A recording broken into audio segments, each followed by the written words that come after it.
नमस्कार, मैं हूं अंकुर। आप देख रहे हैं सत्य न्यूज़। एक नजर डालते हैं अब तक की सुर्खियों पर। कांग्रेस नेता राहुल गांधी कर्नाटक के मुख्यमंत्री सिद्धरमैया और राज्य के उप मुख्यमंत्री डीके शिवकुमार और कर्नाटक कांग्रेस प्रदेश कमेटी के खिलाफ मानहानि के एक मामले में बेंगलुरु की एक अदालत ने समन जारी किया है। मामले की सुनवाई के लिए 27 जुलाई की तारीख तय की गई है। कोर्ट के समन के मुताबिक सभी आरोपियों को तय तिथि पर कोर्ट में पेश होना होगा।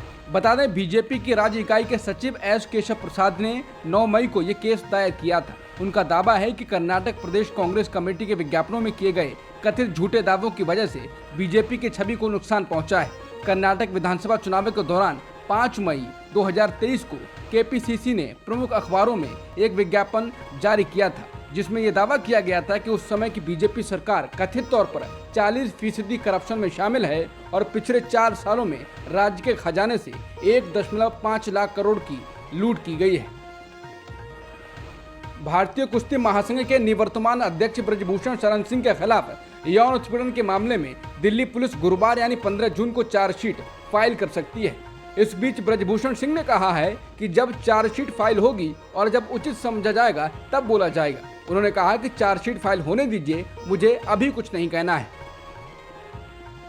हरियाणा में एक दिन पहले एमएसपी की मांग को लेकर चल रहा किसानों का धरना खत्म हुआ है, जिसके बाद बुधवार को कुश्ती संघ के पूर्व अध्यक्ष ब्रजभूषण की गिरफ्तारी की मांग पर खाप पंचायतों ने हरियाणा बंद किया है।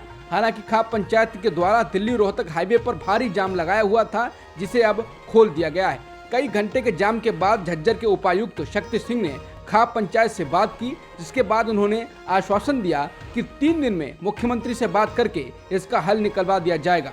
वहीं किसान नेता रमेश दलाल ने कहा है कि हम अपना धरना समाप्त कर रहे हैं, क्योंकि डीसी झज्जर शक्ति ने कहा है कि सरकार हमारी 25 मांगों को लेकर अगले 3 दिनों में हमसे बातचीत करेगी। हमारी मांगों में संदीप सिंह का इस्तीफा, ब्रजभूषण की गिरफ्तारी, एमएसपी गारंटी और अन्य शामिल हैं।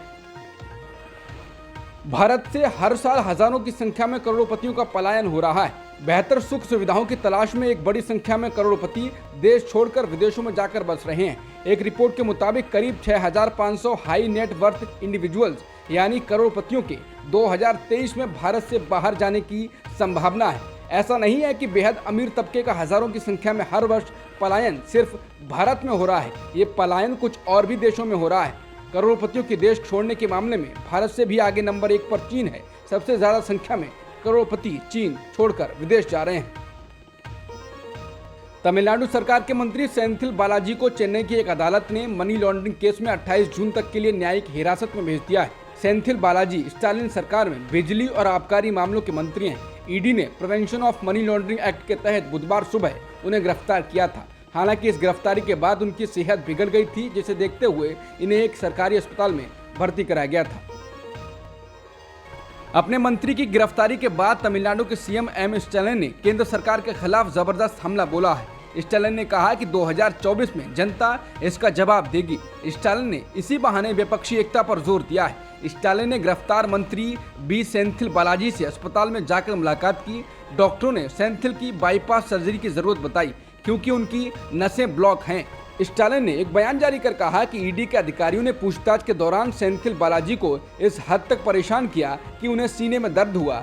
स्टालिन ने कहा कि सेंथिल बालाजी जांच अधिकारियों के साथ सहयोग कर रहे थे, लेकिन उन पर इतना दबाव डाला गया कि उनके सीने में दर्द होने लगा। मुख्यमंत्री ने कहा कि इतनी लंबी जांच की क्या जरूरत थी जब उनके मंत्री अधिकारियों के साथ सहयोग कर रहे थे। स्टालिन ने पूछा, क्या ईडी अधिकारियों को ऐसे अमानवीय कार्रवाई की छूट है?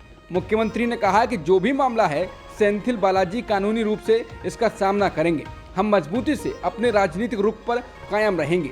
डीएमके कानूनी रूप से इस मामले का सामना करेगी। स्टालिन ने कहा कि डीएमके बीजेपी के डराने धमकाने से नहीं झुकेगी। लोग इस तरह के उत्पीड़न को देख रहे हैं और 2024 के लोकसभा चुनाव में इसका करारा जवाब देंगे।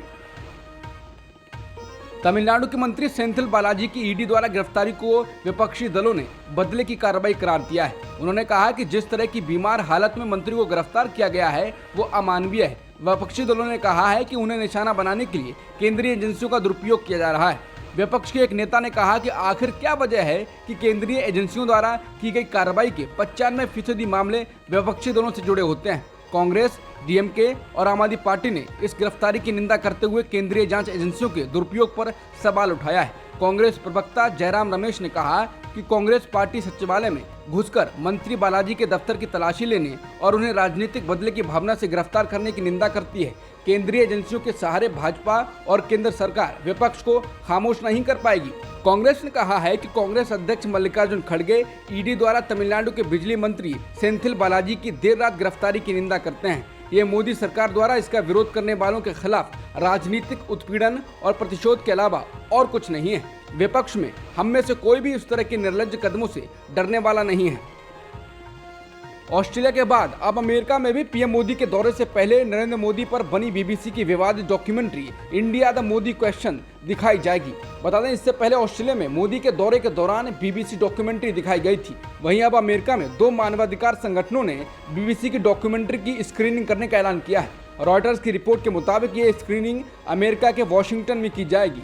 2 हिस्सों में आई ये डॉक्यूमेंट्री 2002 में हुए गुजरात दंगों के जांच का दावा करती है।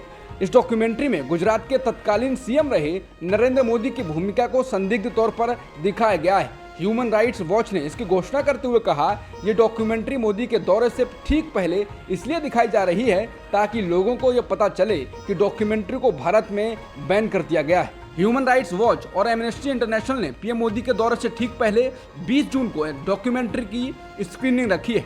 डॉक्यूमेंट्री की स्क्रीनिंग में सांसदों, पत्रकारों, विश्लेषकों को आमंत्रित किया गया है। पीएम मोदी का अमेरिका दौरा 21 जून से शुरू हो रहा है, जो 24 जून तक चलेगा।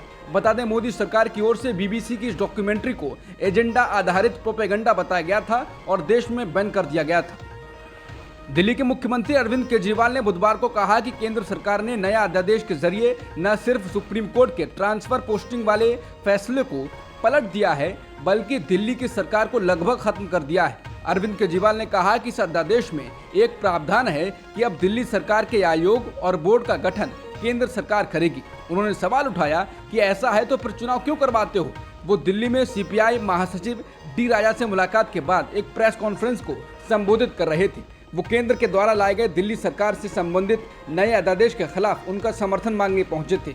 डी राजा ने राज्यसभा में अध्यादेश का विरोध करने और दिल्ली सरकार को समर्थन का भरोसा दिलाया है। दोनों नेताओं के बीच हुई इस मुलाकात के बाद उन्होंने प्रेस कॉन्फ्रेंस कर मीडिया को इसकी जानकारी दी है। देश में थोक महंगाई दर मई महीने में और कम हो गई है। सरकार ने बुधवार को थोक महंगाई के आंकड़े जारी किए हैं। भारत की थोक महंगाई दर मई में गिरकर -3.48% रही है। इससे ये 3 साल के निचले स्तर पर आ गई है। इससे पहले अप्रैल में थोक महंगाई -0.92% रही थी। Mineral oils, basic metals, food products, textiles, non food articles, crude petroleum and natural gas और केमिकल एंड केमिकल प्रोडक्ट्स की कीमतों में गिरावट के चलते थोक महंगाई में कमी आई है। बिहार के डिप्टी सीएम तेजस्वी यादव ने राज्य के पूर्व मुख्यमंत्री और हिंदुस्तान आवाम मोर्चा के नेता जीतन राम मांझी के आरोपों पर प्रतिक्रिया दी है। उन्होंने कहा कि हम तो सुने नहीं हैं कि वो क्या कह रहे हैं। वो बड़े हैं, कुछ भी कह सकते हैं, उनका तो हम लोग सम्मान करते ही थे। काम हो रहा है या नहीं हो रहा है, इसका आकलन अगर ढंग से किया जाए तो सारी बातें स्पष्ट हो जाएंगी कि कितना काम हो रहा है। आप देखिएगा कि हर एक विषय पर हर एक क्षेत्र में काम हो रहा है। इससे पहले जीतन राम मांझी ने सत्तारूढ़ गठबंधन पर यह आरोप लगाया था कि सरकार में कुछ काम नहीं हो रहा है। सुप्रीम कोर्ट के पूर्व जज जस्टिस मदन बी लोकुर ने कहा है कि सुप्रीम कोर्ट को ब्रजभूषण के खिलाफ यौन उत्पीड़न और आपराधिक धमकी के आरोपों में दिल्ली पुलिस द्वारा की गई जांच की निगरानी करनी चाहिए थी। उन्होंने कहा कि मुझे लगता है कि सुप्रीम कोर्ट को सबसे पहले पुलिस से पूछना चाहिए था कि आपने बहुत पहले एफआईआर क्यों नहीं दर्ज की। उन्होंने पूछना चाहिए था कि मामला हमारे सामने होने के बाद आज हमें बताने का क्या मतलब है। वैसे भी सुप्रीम कोर्ट ने ऐसा नहीं किया है। सुप्रीम कोर्ट ने इस तथ्य को स्वीकार किया कि पहलवान खतरे में है। ये नहीं कहना चाहिए था कि अगर आगे कुछ है तो पहलवानों को मजिस्ट्रेट या हाई कोर्ट जाना चाहिए। सुप्रीम कोर्ट को कहना चाहिए था कि हम जांच की निगरानी करना चाहेंगे ताकि चीजें गलत ना हो। जस्टिस लोकुर ने कहा कि शीर्ष अदालत ने पहले भी जांच की निगरानी की है। उन्होंने कहा कि ऐसा ये सुनिश्चित करने के लिए नहीं किया जाता है कि जिस व्यक्ति के खिलाफ आरोप लगाए गए हैं वो दोषी है, लेकिन ये सुनिश्चित करने के लिए कि जांच ठीक से हो। Justice Lokur the restless struggle accountability of institutions विषय पर आयोजित एक वेबिनार में बोल रहे थे। सुप्रीम कोर्ट के पूर्व जज जस्टिस मदन बी लोकुर ने पहलवानों के साथ किए गए बर्ताव को लेकर दिल्ली पुलिस की आलोचना की। उन्होंने कहा कि पीड़ितों का फिर से उत्पीड़न हुआ है क्योंकि पहलवान अब तक न्याय का इंतजार कर रहे हैं। उन्होंने कहा ये फिर से उत्पीड़न का एक स्पष्ट मामला है। पहलवानों ने कहा कि वो दबाव में है। जस्टिस लोकुर ने कहा कि पहलवानों को सड़कों पर उतरने के लिए मजबूर होना पड़ा क्योंकि बीजेपी सांसद ब्रजभूषण सिंह के खिलाफ उनकी शिकायतों पर ध्यान नहीं दिया गया। उन्होंने प्रक्रिया में देरी के लिए दिल्ली पुलिस की आलोचना की। जस्टिस लोकुर ने कहा कि कुश्ती महासंघ के पास यौन उत्पीड़न की शिकायतों से निपटने के लिए समिति नहीं है जो कानून के खिलाफ है। उन्होंने कहा जब जनवरी में विरोध शुरू हुआ तो ऐसा नहीं था कि उन्होंने सीधे जंतर मंतर जाने का फैसला किया था। उन्होंने शिकायतें की लेकिन कुश्ती महासंघ में कोई शिकायत समिति नहीं थी। अब तक की सुर्खियों में इतना ही। बाकी खबरों के लिए बने रहिए सत्यहिंदी.com के साथ।